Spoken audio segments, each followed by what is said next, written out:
मुख्यमंत्री लाडकी बहीण योजना, मला कुठलाही एक मुद्दा असा सापडला नाही की ज्याच्यामध्ये त्याचं जस्टिफिकेशन होईल. तिथे 1,500 रुपयाला काय किंमत आहे. आता ती सुद्धा इलेक्शनच्या पूर्वीच त्यांनी लॉन्च केली. मध्य प्रदेशमध्ये नेमकं काय झालं किंवा तेलंगणाचं काय झालं, आर्थिक परिस्थितीवर काय परिणाम होतो, खरंच आपल्याला योजना परवडणार आहे? या योजनेमुळे दूरवर परिणाम होणार. मुख्यमंत्री उपमुख्यमंत्री यांनी आकड्यासह ते सांगावं. फक्त राजकीय हेतूने प्रेरित ही योजना आहे. लाडक्या बहिणीची आठवण ही सुरुवातीला का नाही? पुन्हा सत्तेत येण्याचा मार्ग सुकर केला जातो. ही कधीच बघत नाही की खरोखर आमदाराचे कर्तव्य काय असतात.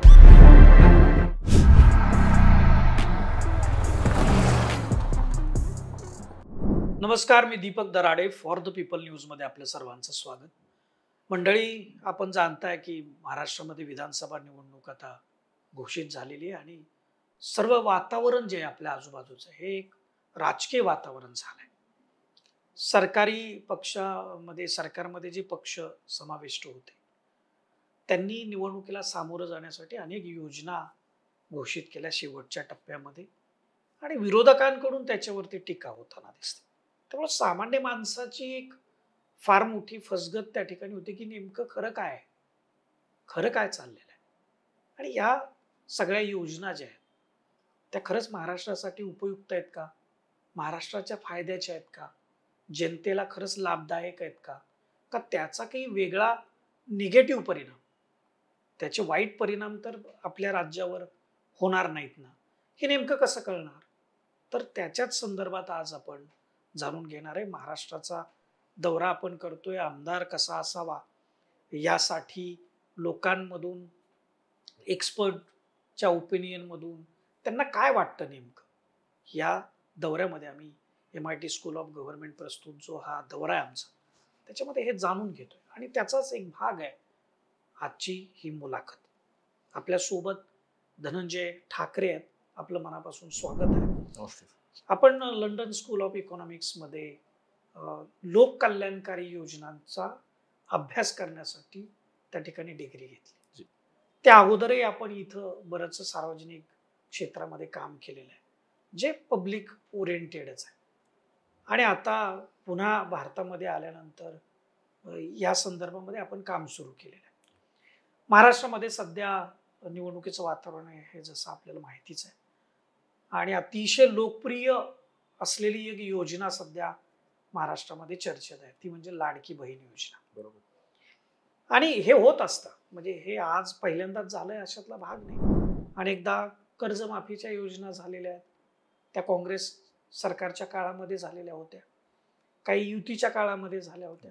आता पुन्हा महायुतीचं सरकार आता महाराष्ट्रामध्ये होतं, आणि निवडणुका जसजशा जवळ आल्या तसतसं एक लोकप्रिय काही योजना घोषित करण्याचा सपाटा सरकारनं लावला. त्यातली सर्वाधिक लोकप्रिय ठरलेली जी योजना आहे ती म्हणजे लाडकी बहीण योजना. कसं बघता आपण ह्या सगळ्या लोककल्याणकारी योजनाचे अभ्यासक आहे, आपण या योजनेकडे कसं बघता? काय परिणाम, म्हणजे चांगला परिणाम काय होऊ शकतो, वाईट परिणाम काय होऊ शकतात, आणि खरंच आपल्याला हे म्हणजे परवडेल का महाराष्ट्राला? कारण गेल्या वर्षी आपण बघितलं मध्य प्रदेशनी हीच योजना लागू केली, त्यापूर्वी तेलंगणामध्ये अशा प्रकारची एक योजना होती. त्याची काय स्थिती आहे त्याच्या संदर्भातही आपण जाणून घेऊ, आणि त्यासोबत आता ह्या योजनेचं काय होऊ शकतं, कसं बघता? सर्वप्रथम विषय असा आहे की आपण म्हटलं लोकप्रिय योजना. आता लोकप्रिय म्हणण्यापेक्षा मला वाटतं ही बहुचर्चित योजना आपण म्हणावी, कारण याचे सगळ्या अँगलने विचार केल्यानंतर आपण ते ठरवू शकतो की लोकप्रिय आहे की काय.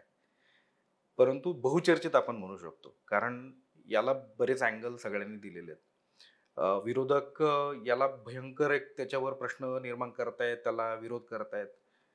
परंतु अशा अनेक योजना येऊन गेल्या, यापेक्षा म्हणजे अशा मोठ्या मोठ्या योजना येऊन गेल्यात, जसं तुम्ही म्हणालात कर्जमाफी वगैरे, आणि याला विरोध कधी सरकारकडून झाला नाही. परंतु याच योजनेला विरोध का होतोय हे पण आपण बघणं गरजेचं आहे. आणि सरकारने सुद्धा, म्हणजे मुख्यमंत्री उपमुख्यमंत्री वारंवार म्हणतायत की विरोधकांच्या म्हणजे त्यांना पोटशूळ उठलाय, त्यांचं पोटात दुखतंय का, की आम्ही महिलांना अ, ह्या प्रकारचे अशी योजनेमध्ये आम्ही त्यांना सहभागी करून घेतोय, त्यांना आम्ही आर्थिक सक्षमता त्यांना देतोय, तर त्यांना पोटात दुखतंय का? परंतु असं बोलण्यापेक्षा म्हणजे राजकीय स्टेटमेंट देण्यापेक्षा त्यांनी या योजनेचं एक एक्सप्लेनेशन दिलं पाहिजे. आणि आपण या चर्चेमधून म्हणजे आपण ही आपली चर्चाच आहे. या चर्चेमधून अनेक प्रश्न निर्माण होतील आणि त्या प्रश्नांची जर त्यांनी उत्तर दिले, तर महाराष्ट्राच्या जनतेला आणि विरोधकांना सुद्धा कळेल, की नेमकं नेमकं त्यांचं काय? नेमकं काय? त्यांचं म्हणणं काय?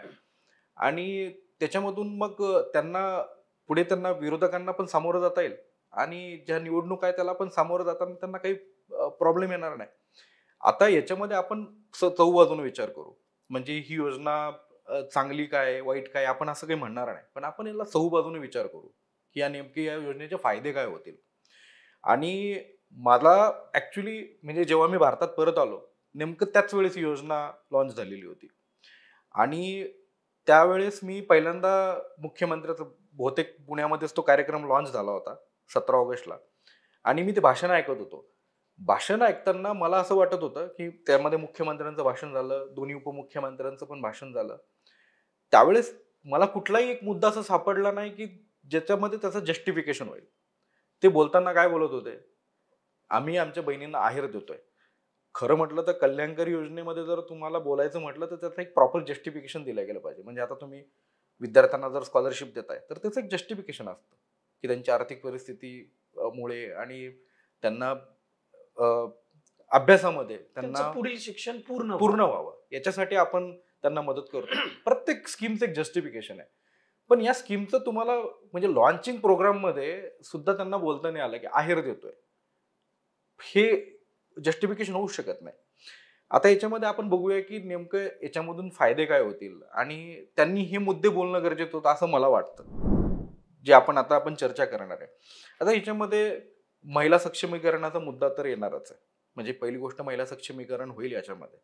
कारण लोअर इकॉनॉमिक जो ग्रुप आहे, ज्यांची आर्थिक सक्षमता ज्या ग्रुपला नाहीये महिलांमध्ये, तर त्यांना एक थोडासा आधार मिळेल त्याच्यामधून. हे तर निश्चित आहे. म्हणजे त्याच्यात काही शंका नाही. दुसरी गोष्ट आहे पॉवर्टी अलिव्हेशन म्हणजे गरिबी निर्मूलन जे म्हणू शकतो आपण. तर ते सस्टेनेबल डेव्हलपमेंट गोल्स जे असतात आपले, तर त्याच्यामध्ये आपण याचा समावेश करू शकतो, की गरिबी निर्मूलन याच्यामधून होऊ शकतं. असंही सुद्धा ते बोलू शकले असते. आता याच्यामधून नंतर एज्युकेशन आणि हेल्थ म्हणजे शिक्षण आणि आरोग्य याच्यामध्ये सुद्धा त्यांना मदत मिळेल. कारण कोणी या पैशाचा उपयोग त्यांच्या मुलांच्या शिक्षणासाठी वापरेल, कोणी आरोग्यासाठी वापरेल. त्याच्यामुळे हा सुद्धा त्याचा उपयोग होऊ शकतो या योजनेचा. पुढे जाताना त्याच्यामध्ये मार्जिनलाइज ग्रुप जो असतो, म्हणजे ते आपण बोललो की लोअर इकॉनॉमिक एक ग्रुप असतो आणि दुसरं मार्जिनलाइज पण असतो. तर यांना सुद्धा त्याच्यामध्ये मदत होतो. आता जनरली ग्रामीण भागामध्ये आणि आदिवासी भागामध्ये ज्या काही महिला असतात, तर एका चांगल्या कुटुंबातून येणाऱ्या व्यक्तींना ₹1,500 म्हणजे खूप काही मोठी रक्कम नाहीये. परंतु ग्रामीण भागामध्ये आणि आदिवासी भागांमध्ये, कारण आदिवासी भागामध्ये मी स्वतः काम केलेलं आहे. त्याच्यामुळे मला माहिती आहे की तिथे ₹1,500 ला काय किंमत आहे. त्यामुळे सरकार जी त्यांना ₹1,500 देणार आहे, तर त्याच्यासाठी 100% ते अ, आभारी असणार आहे त्यांच्यासाठी. बरोबर. तर ही त्यांच्यासाठी महत्त्वाची गोष्ट आहे. अशा गोष्टी आपण बोलू शकलो असतो. आता याच्या पुढचा भाग असा आहे, की जर त्यांना जस्टिफिकेशन द्यायचं असतं, तर त्यांनी असं म्हणायला पाहिजे होतं, की आता एक एल-एफ-पी-आर म्हणून एक कन्सेप्ट आहे. म्हणजे लेबर फोर्स पार्टिसिपेशन रेट. म्हणजे भारतामध्ये एक तशा प्रकारचा एक आकडा काढला जातो, की आपल्या लेबर फोर्समध्ये म्हणजे म्हणजे काम करण्याची जो एक वर्ग असतो, त्याच्यामध्ये अ, महिला किती आहेत आणि पुरुष किती आहे असं काढलं जातं म्हणजे दरवर्षी. महिला पुरुषांचं प्रमाण किती आहे? प्रमाण किती आहे कामं करण्यामध्ये. तर लेबर फोर्स म्हणजे त्याला म्हणतात. आणि हे भारत सरकार काम करतं याच्यामध्ये. आता त्याच्यामध्ये जर आपण बघितलं तर 74% हा म्हणजे आता हे फ्रेश आकडे सांगतोय तुम्हाला. 74% हे पुरुषांकरता म्हणजे हा रेट आणि तोच महिलांकरता रेट आहे 34%. बरं. आता 34 आणि 74 खूप मोठा डिफरन्स आहे. मग याचा अर्थ असा आहे का, की जेवढा गॅप आहे म्हणजे 66% महिला कामच करत नाहीत, असं आपण म्हणू शकतो का? नाही. तर मग हा वर्ग कोणता आहे? हा म्हणजे गृहिणी आहे, की ज्याला याच्यामध्ये कन्सिडर केला जात नाही. तर ह्या वर्गाला कधीच लेबर फोर्स पार्टिसिपेशन रेटमध्ये आपण टाकत नाही. आता याला टाकल्या गेलं का पाहिजे याचं पण जस्टिफिकेशन आहे. कारण घरात काम करणारी जी गृहिणी असेल, ती पूर्ण जेवढे कामं करते त्याच्यामधून ती सेव्हिंग तरी करते. पैसे वाचवते. पैसे वाचवते. आणि जे पैसे वाचवते ॲक्चुअली ते अर्निंगच झाले. बरोबर. तर त्यामुळे त्या labour force saving is also profit. Exactly it is profit. So देशाचा 34% जरी असेल, महाराष्ट्राचा तो 36% आहे. म्हणजे 2% जास्त आहे. म्हणजे तो ॲक्च्युअली ॲव्हरेज मिळून सगळं होत असतं. तर महाराष्ट्र हे भारतातलं प्रगत राज्य म्हणून आपण पकडतो, तरी त्याला 36% तो रेट आहे. तर ह्या LFPR मध्ये महिलांना कन्सिडर करण्यात यावं अशी मागणी बऱ्याच जे इकॉनॉमिस्ट असतील त्यांची आहे. बऱ्याच तज्ज्ञांची तशी मागणी आहे. त्याच्यामध्ये मी सुद्धा माझं आर्टिकल लिहिलेलं आहे की आपण का त्यांना कन्सिडर करण्यात यावं आणि त्याच्यामधून ही गोष्ट आलेली आहे की त्या महिलांचा सन्मान म्हणून आता राज्य सरकारनं जरी असं म्हटलं असतं की यामध्ये त्यांचा समावेश होत नाही गृहिणींचा आणि त्यांचा सन्मान म्हणून आम्हाला त्यांना ही रक्कम द्यायची आहे. आणि ऍक्च्युअली ते असं प्रत्येक म्हणजे जवळपास सगळ्यांचं तज्ज्ञांचं म्हणणं आहे की त्यांना 2 ते 3 हजार रुपये हे त्यांना देण्यात यावे असं त्यांचं म्हणणं आहे. तर त्यामुळे LFPR मध्ये त्यांचा समावेश करून आम्हाला त्यांचा सन्मान करायचा आहे. त्याच्यामुळे आम्ही त्यांना मुख्यमंत्री लाडकी बहीण योजना काय तर त्यांना आम्हाला याच्यामध्ये समावेश करायचा आहे असं जरी त्यांनी म्हटलं असतं तरी विरोधकांना थोडंसं म्हणजे बोलायला फार मोठा वाव होता. वाव होता. म्हणजे ते अतिशय कायदेशीर दृष्टिकोनातून एक्झॅक्टली ते ह्या योजनेला जस्टिफाय करू शकले असते. जे आता टीका त्यांच्यावर. हा आता हा एक मुद्दा झाला. आता त्याच्यामध्ये त्यांचं कसं होतं, आता मला ही गोष्ट म्हणजे मला जे आपण ही योजना बघितली मध्य प्रदेशची जर योजना बघितली आता ती सुद्धा इलेक्शनच्या पूर्वीच त्यांनी लॉन्च केलेली. त्याच योजनेवरून महाराष्ट्राची योजना बरोबर ही आखलेली आहे. बरोबर तशीच ती लॉन्च करण्यात आलेली आहे. ते उघड दिसतंय. बरोबर. काय की जे काही योजना असतात त्याच्यामध्ये राजकीय दृष्टी किंवा राजकीय हेतू असणे हे काही चुकीचं नाहीये. असतातच त्याच्यात राजकीय हेतू असतातच, परंतु संपूर्णपणे राजकीय हेतू असणं हे चुकीचं आहे. त्याचं कारण आहे की मध्य प्रदेशमध्ये निवडणुकीच्या अगोदरच ती योजना लॉन्च केली आणि त्याचा फायदा म्हणजे भाजप त्या ठिकाणी रिव्हर्समध्ये होत. परंतु त्या योजनेमुळे भाजपचं बहुमतातलं सरकार त्या ठिकाणी आलेलं आहे. बरोबर. तीच परिस्थिती लोकसभा निवडणुकीमध्ये महाराष्ट्रामध्ये जे भारतीय जनता पार्टी आणि महायुती जी बॅकफूटवर गेली, तर आता फ्रंट फूटला कसं येऊ शकतो आपण. तर ह्या योजनांचा चमत्कार होईल आणि पुन्हा एकदा सत्तेमध्ये या ठिकाणी महायुती येईल अशा पद्धतीचं नियोजन त्या पाठीमागे असू शकतं. चांगली गोष्ट आहे की ठीक आहे, त्यांना जर असं वाटत असेल की त्याच्यामधून त्यांचा काहीतरी फायदा होत असेल, परंतु त्याचा महाराष्ट्राच्या आर्थिक परिस्थितीवर काय परिणाम होईल हे पण बघणं गरजेचं आहे ना. हेच मला तुम्हाला विचारायचं होतं की तुम्ही आता बऱ्याचशा गोष्टी ह्या पॉझिटिव्ह सांगितल्या. बरोबर. 2-3 हजार रुपये तर द्यायला पाहिजेत असं अनेक मान्यवर जगातले. बरोबर. परंतु आत्ताची महाराष्ट्राची परिस्थिती काय, ती खरंच आपल्याला योजना परवडणार आहे? अशा पद्धतीनं फुकट पैसे देणं म्हणजे महिलांच्या विरोधामध्ये आपण बोलतोय असं नाही, बिलकुलच नाही. परंतु तुम्ही वेगवेगळ्या माध्यमातून महिला सबलीकरण करू शकता. बरोबर. त्यासाठी अशा पद्धतीनं पैसे वाटण्याची गरज नाही. कारण महाराष्ट्रानं 46,000 कोटी रुपयाची तरतूद ह्या योजनेसाठी केली.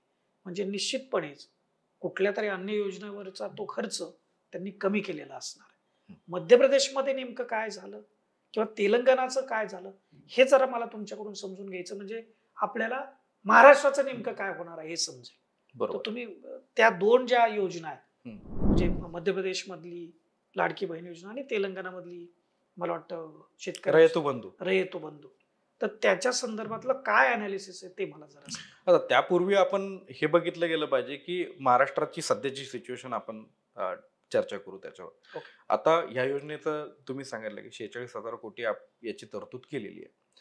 आता याच्यासाठी आपल्याला एक कम्पेअर करणं गरजेचं आहे की महाराष्ट्राच्या शेतकी विभागाचं म्हणजे ऍग्रिकल्चर डिपार्टमेंटचं टोटल बजेट आहे 36,600 कोटी. बरं. आता एका पूर्ण डिपार्टमेंटचं बजेट 36,600 कोटी. कृषी विभाग म्हणजे सगळ्यात पूर्ण चर्चेत असलेला विषय, सगळ्यात मोठा विभाग आणि फक्त एका योजनेला 46,000 कोटी. म्हणजे हे थोडंसं विरोधाभास आहे जाणवतो. थोडासा. पण याच्या पलीकडे असं आहे की आता ही योजना, आता मुख्यमंत्री स्वतःच म्हणतात की आम्ही 1,500चे 3,000 आमचं सरकार आल्यास आम्ही ते करणार. परंतु म्हणजे ही चांगली गोष्ट आहे. सगळ्यांना खूप आनंद आहे.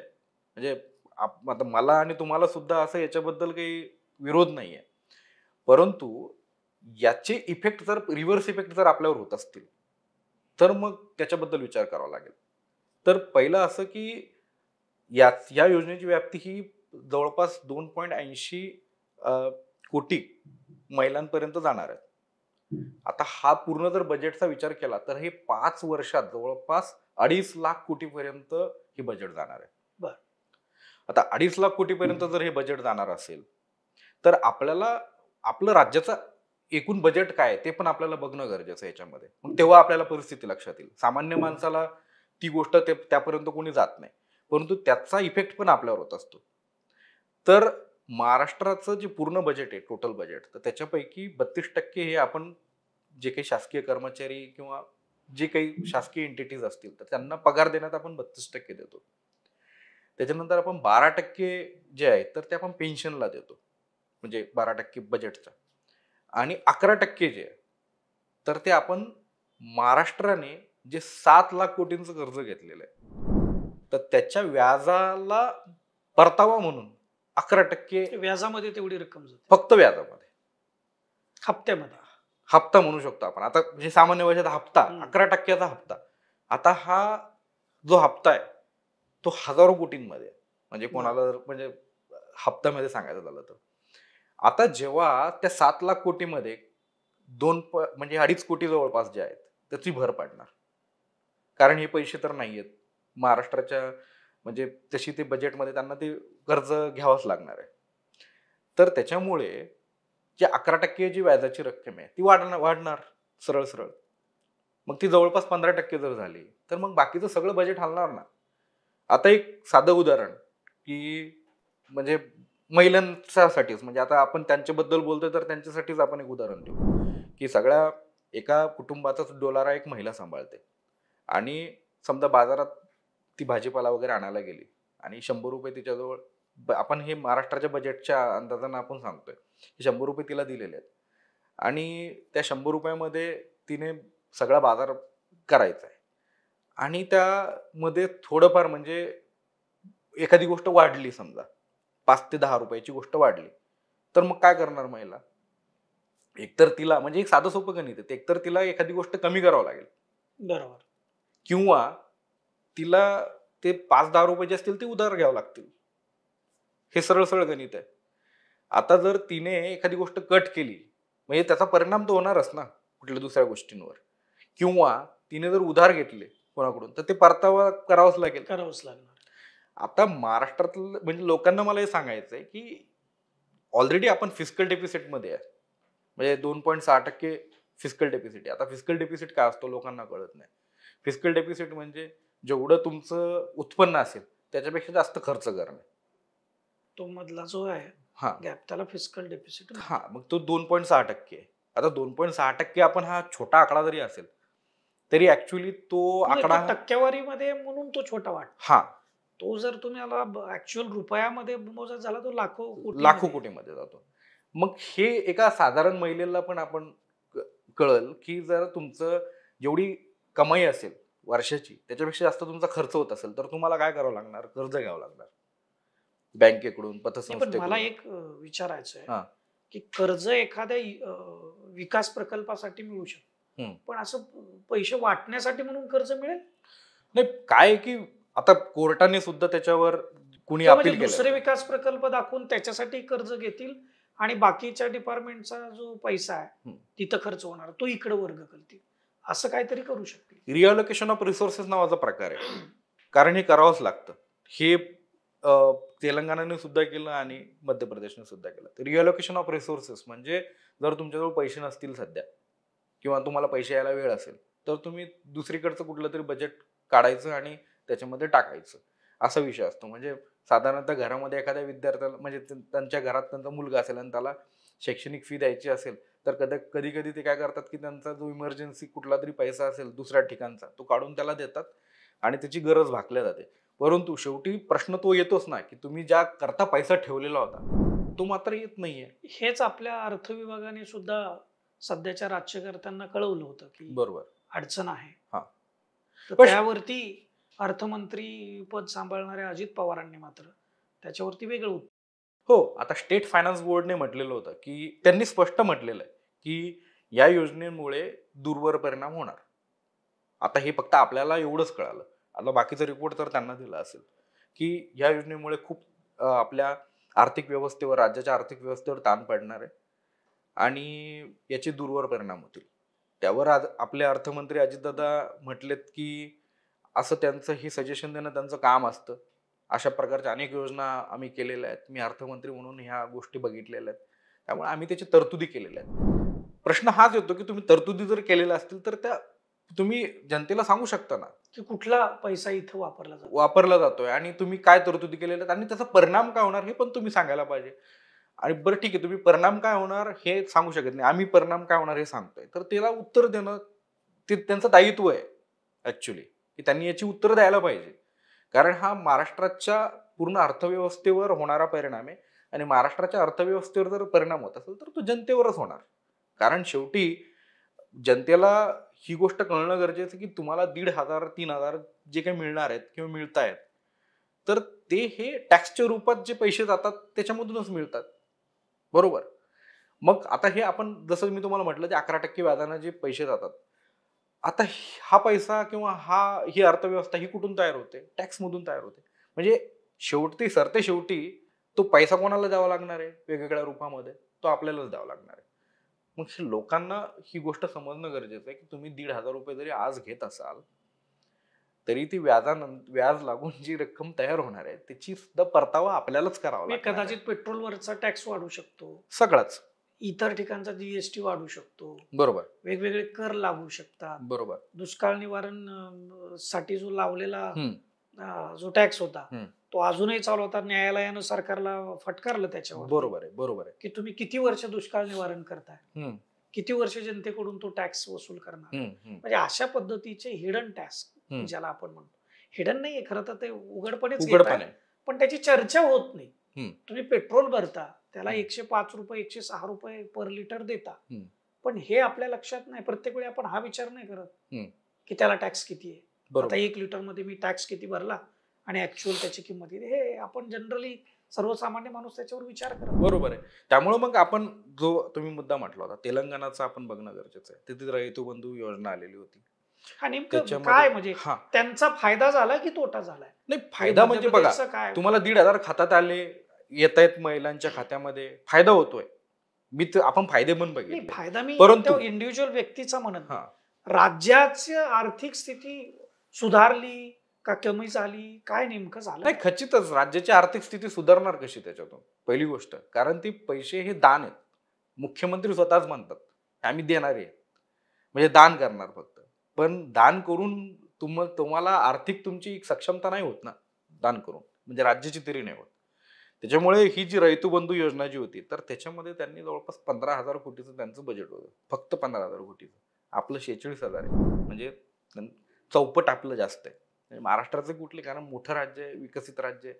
त्याच्यामुळं सगळ्या गोष्टींचं तेवढं बजेट असतं. तर 15,000 कोटीचं बजेट असून सुद्धा त्यांना त्यांच्या एज्युकेशन डिपार्टमेंटमधून, हेल्थ डिपार्टमेंटमधून, ॲग्रिकल्चर आणि इन्फ्रास्ट्रक्चर या 4 मोठ्या डिपार्टमेंटवर फरक पडला.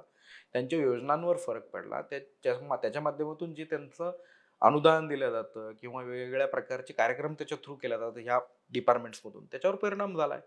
आणि याच्यावर विस्तृत बोलता येईल. खूप मोठा विषय आहे तो, की त्यांच्यावर परिणाम झालाय आणि ती जगजाहीर आहे, की त्यांच्यावर परिणाम कसा झाला. फक्त ते आपण बघत नाहीये. कारण आपण कंपॅरेटिव्ह अनालिसिस कधी करत नाही. सेम मग पण आता ही तेलंगणाची रयतू बंधू स्कीम जी होती, ती शेतकऱ्यांसाठीची होती. परंतु आपण सेम योजना बघू ना, म्हणजे मध्य प्रदेशची लाडली बहिणा, सेम फक्त ते हिंदीमध्ये होतं, आपण मराठीत केलं. तर ते लाडली बहिणा योजनेमध्ये जेव्हा त्यांनी ती योजना लॉन्च केली, त्याचंही कौतुक झालं. त्याचे परिणाम आपण म्हणू शकतो की जे निवडणुकांवर झाले. परंतु हे सगळं करत असताना त्यांच्यावर सुद्धा काय परिणाम झाले, तर त्यांच्या पूर्ण अर्थव्यवस्थेवर त्याचे परिणाम आता दिसत आहेत.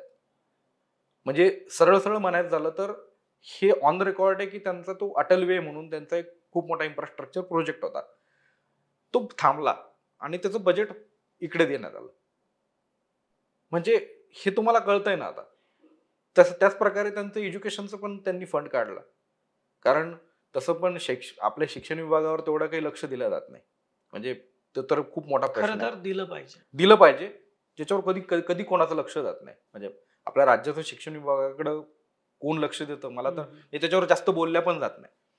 तर ज्याच्यावर सगळ्यात जास्त लक्ष दिलं गेलं पाहिजे ते डिपार्टमेंट मधला फंड काढला. ॲग्रिकल्चरचा काढला का ते माहिती नाही, परंतु एज्युकेशन आणि इन्फ्रास्ट्रक्चर याच्यामधला मध्य प्रदेशने सिग्निफिकंट फंड काढला आणि तो त्या योजनेसाठी टाकला. ते झालं त्याच्यानंतर त्यांचा फिस्कल डेफिसिट हा 3.7% झाला. परत म्हणजे तोच 3.7% म्हणजे दिसायला फक्त कमी, पण खूप मोठा आहे. तर या योजनेचा सिग्निफिकंट त्यांच्यावर परिणाम झालेला आहे आणि ते राज्य हे आर्थिक अडचणीत सापडलेलं आहे. आता राज्य आर्थिक अडचणीत सापडलेले म्हणजे काय, की फक्त योजनांना दिले जाणारे पैसे हाच मुद्दा नसतो. तर याचे जे दूरवर परिणाम आहे ते पण आपण बघितले गेले पाहिजे. फॉर एक्झाम्पल, कॉन्ट्रॅक्ट बेसिसवर शासकीय पदे भरणं हा सुद्धा त्याच्यातलाच परिणाम आहे. आता आपण असं म्हणू की याचा आणि त्याचा काय संबंध, तर विषय तोच आहे. आपण जो म्हटलं की महाराष्ट्र राज्याला 32% टोटल बजेटचा हा पगारांना द्यावा लागतो, सॅलरीजला. तर ते कमी व्हावं त्याच्यामुळे मग पदच भरायचे. त्याच्यामुळे पदच भरायची नाही, कॉन्ट्रॅक्ट बेसिसवर भरायची पदं. कारण कॉन्ट्रॅक्ट बेसिसवर जेव्हा तुम्ही पदं भरता त्यावेळेस तुम्हाला सॅलरीज कमी द्यावं लागतात, पगार कमी द्यावा लागतो. त्याची गॅरंटी नसते, त्यांना बाकीच्या सगळ्या कुठलेच ऑब्लिगेशन्स नसतात सरकारला कॉन्ट्रॅक्ट बेसिसवर भरताना. तर मग ते होणार. मग लाडक्या बहिणींचे भाऊ किंवा मुलं यांना कॉन्ट्रॅक्ट बेसिसवर जावं लागेल. आता एमपीएससी आणि युपीएससी, आता युपीएससीचं सोडा, परंतु एमपीएससीचं जे आपलं राज्य सरकारचा विषय चाललाय म्हणून, एमपीएससी मध्ये पूर्वी जागा किती निघायच्या, आता किती निघतायत आणि उद्या किती निघणार, हे तुम्ही कम्पॅरेटिव्ह बघावं लागेल. कारण जर आपण इतिहासात गेलो, इतिहासात म्हणजे काही वर्षांपूर्वी जर बघितलं तर त्या जागा खूप निघायच्या. नाही, आमच्याकडं महेश झगडे निवृत्त IAS अधिकारी आले बरोबर. होते. हा. त्यांनी सांगितलं की महाराष्ट्रामध्ये 2 ते 2.5 लाख पदं रिकामी वेगवेगळ्या विभागातले रिकामी आहेत. आज रिक्त आहेत. हो. केवळ सरकारकडे त्यांना पगार देण्यासाठी पैसे नाही आहेत. बरोबर. मग आता हाच मुद्दा आहे सरळ सरळ, की ज्या वेळेस आता जे आहे कर्मचारी त्यांनाच द्यायला जर पगार नसतील तर मग नवीन कर्मचाऱ्यांची भरती कशी करणार, आणि नवीन कर्मचाऱ्यांची भरती जर केली तर त्यांना पगार कसे देणार. म्हणजे याचं कन्क्लुजन हेच निघतंय की आता जरी ही बहुचर्चित किंवा लोकांना प्रिय वाटणारी जरी बहिणींना प्रिय वाटणारी जरी योजना असली, बरोबर, तरीही उद्याच्या महाराष्ट्रावरती आर्थिक संकट आणणारी ही योजना 100% आहे. म्हणजे हो. असं म्हणायला वाव आहे. बरोबर आहे. याच्यातून प्रश्न निर्माण होतात. आता ही आपली चर्चा आहे. मग याच्यावर जर उपाययोजना काही केलेल्या असतील तर ते सरकारने सांगावं. तर ते सरकारने नाही, सांगायला पाहिजे. सरकारमध्ये जे होते त्यांनी सांगायला पाहिजे. हा, म्हणजे मुख्यमंत्री उपमुख्यमंत्री यांनी आकड्यासह ते सांगावं की, आणि मला वाटतं विरोधकांनी त्याच्यावर नुसत्या टीकेची राळ उठवण्यापेक्षा जस्टिफाय करावं. बरोबर, म्हणजे नेमकं काय परिणाम होतो हे नुसतं टीका करण्यात उपयोग नाहीये. बरोबर. विरोधकांनी त्याचं भान ठेवलं पाहिजे. विरोधकांनी भान ठेवलं पाहिजे आणि त्यांनी आकड्यासह विचारलं गेलं पाहिजे. एक्झॅक्टली. की तुम्ही त्यांना विचारा, सरळ सरळ समोर जाऊन विचारा, की तुम्ही सांगा. त्यांनी एक बैठक बोलवा, बसा आणि त्याच्यावर चर्चा करा. आणि ते महाराष्ट्राला त्यांनी सांगितलं गेलं पाहिजे की एवढा भार पडणार आहे, त्याची आम्ही अशी तरतूद केलेली आहे. तशा प्रकारे बघा, काय जेवढा तुम्ही खर्च करता तेवढं तुमचं इन्कम सुद्धा असायला पाहिजे. आणि आपण असं म्हणत साधा नाही, नियम आहे, म्हणजे सोपा सरळ आहे. सरळ आहे. म्हणजे आपण असं म्हणत नाहीये की सरकारने कल्याणकारी योजना राबवायला नको, असं पण आपण म्हणतच नाहीये. कल्याणकारी योजना ह्या राबवायलाच पाहिजे आणि त्या राबवल्या जातात. त्याचं रिवायवल पण होणं गरजेचं आहे. म्हणजे कुठली योजना ही आता बंद करायची, कुठली योजना सुरू ठेवायची, कुठल्या योजनेचं बजेट वाढवायचं, कमी करायचं, याच्याबद्दल सुद्धा कधी चर्चा होत नाही. मला असं वाटतं की म्हणजे जनरली आता महिलांनाच जर तुम्ही महिला सबलीकरणासाठीच हे पैसे देऊ करताय, तर अनेक महिला बचत गट आहेत महाराष्ट्रामध्ये, त्यांना जर आर्थिक पतपुरवठा केला असता या माध्यमातून आणि त्यांच्या माध्यमातून एक महिला उद्योग धोरण जर राबवलं असतं, तर त्या बचत गटाच्या माध्यमातून आणखी 30-40 महिलांना, प्रत्येक बचत गटाच्या माध्यमातून इतर 30-40 महिलांना रोजगार मिळाला असता आणि ती एक साखळी तयार झाली असती आणि त्याच्यातून एक महिला सबलीकरणाचा तुमचा उद्देश सफल झाला असता. बरोबर आहे. कारण काय आहे, की सरकारकडे ऑलरेडी MSRLM आहे, म्हणजे उमेद त्यांचं. तर त्या म्हणजे महाराष्ट्र महिला जीवनोन्नती अभियान म्हणून आहे त्यांचं. तर त्या माध्यमातून त्यांनी जर असं केलं असतं, की आता एका इंडिव्हिज्युअल महिलेला म्हणजे व्यक्तिगत एका महिलेला पैसे देण्यापेक्षा जर त्यांनी त्यांना एक संघ करून म्हणजे तो बचत गट तयार करून त्या बचत गटाला जर त्यांनी आर्थिक पुरवठा दिला असता, म्हणजे मुख्यमंत्री असं सुद्धा म्हणू शकले असते, की माझ्या बहिणींना मी एवढे पैसे देणार आणि तेवढेच म्हणजे आणि मी जेवढे त्यांना पैसे करणार. उद्योजक करणार. हे जरी म्हटलं असतं, हे जरी केलं असतं, तर ती खूप मोठी गोष्ट झाली असती. कारण एका संघाला जर तुम्ही किंवा एखाद्या बचत गटाला जर पैसे दिले असते, तर त्याची एक ऑब्लिगेशन असते. त्या गटाला सुद्धा त्याची एक रिस्पॉन्सिबिलिटी असते. आता हे ₹1,500 कुठे आणि खर्च मुळात केल्या म्हणजे जातात? महाराष्ट्रात बचत गटांची, महिला बचत गटांची संख्या मोठी आहे. खूप आहे. म्हणजे आणि त्या महाराष्ट्र, माध्यमातून खरं तर खूप चांगल्या एक योजना पण राबली उत्तर असतात. प्रदेश, बिहार नंतर महाराष्ट्रामध्ये सगळ्यात जास्त बचत गटांची संख्या आहे. तर त्याला जर दिलं असतं ही योजना, की त्याला काही आपण कन्व्हर्जन केलं असतं, तरी चाललं असतं. परंतु इंडिव्हिज्युअल देणं ही अत्यंत चुकीची गोष्ट आहे. एखाद्या महिलेला पैसे तसे देणं. तर त्याला एक कुठलं त्याचं कन्व्हर्जन झालं असतं बचत गटामध्ये. तर ती खूप एक चांगल्या प्रकारची योजना ठरू शकली असती. आणि मला असं वाटतं, की म्हणजे ह्या ऑलरेडी एक्झिस्टिंग योजना आहेत. मग त्या आपण सोडून आपण वेगळ्या मार्गाने का जातोय? तर मग तिथे मग प्रश्न निर्माण होणार ना, की तुम्ही फक्त राजकीय हेतूने प्रेरित ही योजना आहे. हे प्रश्न निर्माण होणारच. ते मग कोणालाही निर्माण होणार. काय म्हणजे लाडक्या बहिणीची आठवण ही सुरुवातीला का नाही आली? सुरुवातीला का नाही ती आली? निवडणूक अगदी जवळ बरोबर आल्यानंतरच आहे. का आली? असे अनेक प्रश्न या निमित्तानं उपस्थित होतात. परंतु आज यांनी ही योजना सुरू केली. मागं जे आत्ता विरोधामध्ये आहेत त्यांनी काही योजना आणल्या होत्या. म्हणजे राजकीय प्रेरित होऊनच किंवा निवडणुकीमध्ये आपल्याला मतं मिळावीत या उद्देशानंच काही योजना आपल्याकडे घोषित केल्या जातात. बरोबर. अल्पकाळ त्या चालवल्या जातात बरोबर. आणि त्याच्यातून पुन्हा सत्तेत येण्याचा मार्ग सुकर केला जातो. हा त्याचा एक भाग आहे. आपण मगापासून ही चर्चा करतोय, की योजनेची उपयुक्तता, योजनेची अंमलबजावणी आणि त्याच्यातून होणारे परिणाम. मग ते चांगले असतील, वाईट असतील. तर हे आपण जे आमदार निवडून देतो, त्यांना समजले पाहिजे. तर आमदारांमधूनच आपलं सरकार बनतं. बरोबर. सरकारमधले जे वरिष्ठ नेते आहेत, ते त्यातले एक मंत्री. मुख्यमंत्री बनतात, मग बाकीचे मंत्री बनतात. बरोबर. तर ह्यांना प्रशिक्षणाची जर गरज भासते म्हणजे हे कारण योजना अनेकदा फसतात, योजनांची अंमलबजावणी नीट होत नाही, योजनाच कळत नाहीत. अनेक आमदार आपल्याला असे दिसतील, की ज्यांना योजनांबद्दल काही माहिती नसते. म्हणजे त्यांची अंमलबजावणी आपल्या मतदारसंघामध्ये कशी करायची हेच त्यांना माहीत नसतं. खरं तर आमदारांना हे अधिक चांगल्या पद्धतीनं समजावं आणि त्यांच्या मतदारसंघामध्ये त्याची अंमलबजावणी खूप चांगल्या पद्धतीनं व्हावी या उद्देशानं MIT WPU जे आपल्या पुण्यातलं युनिव्हर्सिटी आहे, त्यांचे कार्याध्यक्ष आहेत राहुल कराड यांच्या संकल्पनेतून एक राष्ट्रीय आमदार परिषद गेल्या वर्षी मुंबईला. मुंबईमध्ये झाली बरोबर. आणि त्याच्यामध्ये 2000 आमदार देशभरातून आले होते आलेले होते. आणि त्यांना ह्या योजना, त्याची अंमलबजावणी, कायद्याची तरतुदी आणि त्याची अंमलबजावणी, वेगवेगळ्या संस्थांची मदत कशी घ्यायची, अशा संदर्भामधलं प्रशिक्षण हे 3-4 दिवस त्या ठिकाणी आमदारांना देण्यात आलं. काय वाटतं अशा पद्धतीच्या परिषदा पुढं भविष्यामध्ये याची किती गरज आहे? बरोबर आहे. कारण काय, की आपण जेव्हा आमदार निवडून दिला जातो, आता ही जनता आणि आमदार म्हणजे हे ड्युअल वे कम्युनिकेशन असायला पाहिजे ॲक्चुअली, की जनतेला हे माहिती पाहिजे, की आपला आमदार कसा असावा. तुम्ही त्याच्यावर खूप छान प्रकारे एक व्हिडिओ केलेला आहे. आमदार कसा असावा हे आणि आपला आमदार जो असेल, त्या आमदाराला त्याची कर्तव्य माहिती आहेत का? त्याचे रोल्स आणि रिस्पॉन्सिबिलिटीज त्याला माहिती आहे का? हे पण आपण जाणून घेणं गरजेचं आहे. कारण जनतेला काय वाटतं, की हां, आमदार काय तर कुठल्यातरी कोणीतरी वारलं तर त्यांना भेट देणे, कुणाचं तरी बारसं असेल, लग्न असेल त्याला येऊन भेट देणे. लोकांना त्याच्यातच एक म्हणजे आनंद वाटतो किंवा तो गाडीमध्ये येतो एकदम त्याची पूर्ण ते आजकाल त्याच्यावर खूप छोटे-छोटे व्हिडिओज बनवले जातात.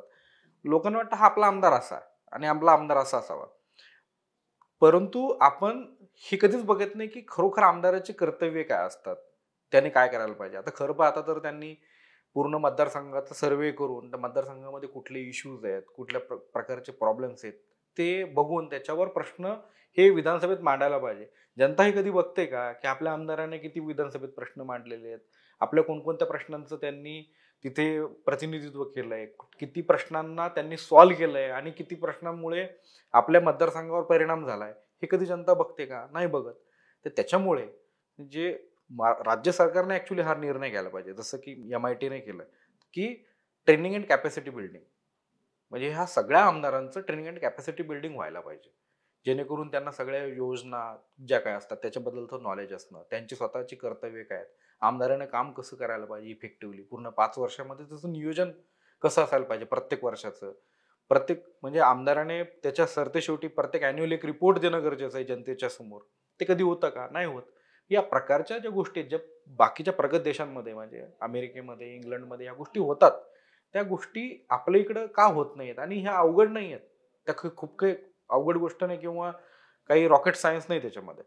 त्यांना ट्रेनिंग घेणे, त्यांचं कॅपॅसिटी बिल्डिंग करणे खूप काही मोठी गोष्ट नाही. ती राज्य सरकारने करायला पाहिजे. पण ते अत्यावश्यक आहे. त्याच्यामुळे खूप फरक पडू शकतो आणि ही जनता आणि आमदार म्हणजे लोकप्रतिनिधी आणि आमदार या दोघांचीही अकाउंटेबिलिटी आहे. आपण वेळ दिलात आणि ही सगळी चर्चा खरं तर जनतेच्या समोर हा विषय आणलात. म्हणजे चर्चेची पॉझिटिव्ह बाजू काय म्हणजे ह्या योजनेची ती या चर्चेतून समोर आली. योजनेमुळं महाराष्ट्र काय भोगू शकतो, महाराष्ट्रावरती काय आर्थिक संकट येऊ शकतं हे आपण सांगितलं.